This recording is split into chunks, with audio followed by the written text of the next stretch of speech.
Before I get into the actual meat of sinners in the hands of an angry God, I would like to tell some of the most interesting things about the man who delivered this sermon, Jonathan Edwards.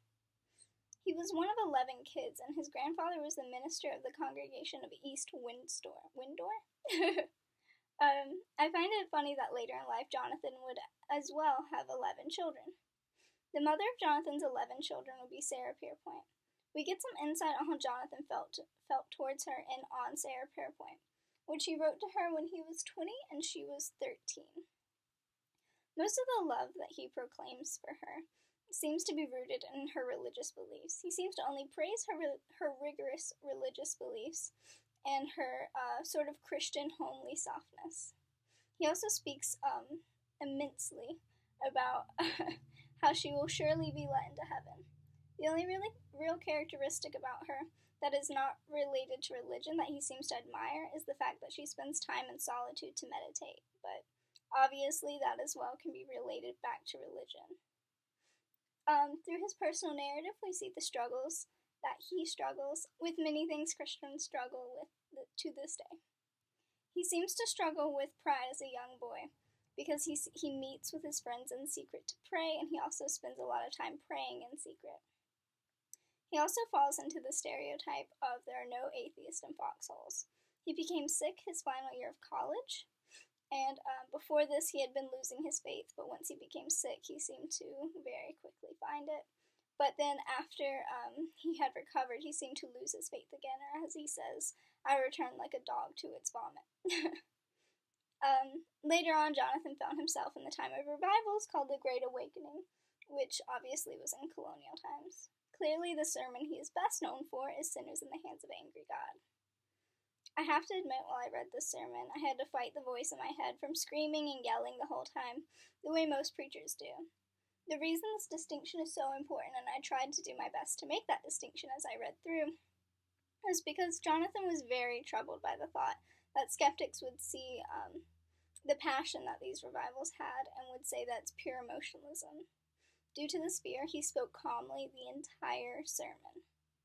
The principal informant was brought to the brink of tears by his preaching, and he was not the only one so affected and moved. In his diary, Williams noted the sermon elicited great moaning and crying out in the meeting house. The shrieks and cries of the assembly were piercing and amazing, in fact, that Edwards was obliged to detest.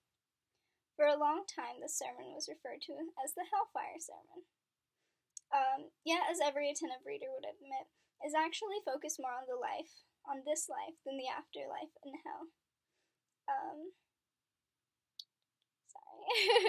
The sermon has the same message every other fire and brimstone sermon has: repent or burn for eternity.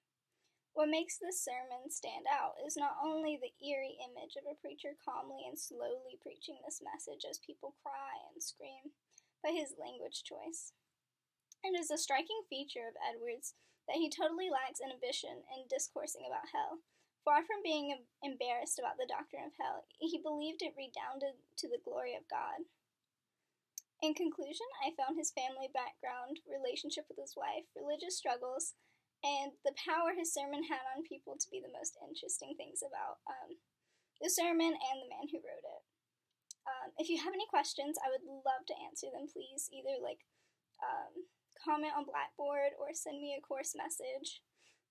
I may not be able to answer them, but I'll do my best. I really enjoyed reading this, and I hope to, find an excuse to do more research about it. But I want to leave you guys with one of my favorite quotes from the sermon. The old serpent is gaping for them.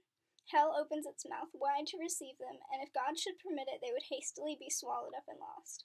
I really enjoyed this passage from the sermon just because it gave such a beautiful image. Well, not beautiful, but such a very vivid image of a giant snake with its mouth gaping open and the fires of hell being in its stomach, and either, God or a powerful spirit or whatever you want to picture holding over people or their souls or their spirits, determining whether they truly deserve it or not.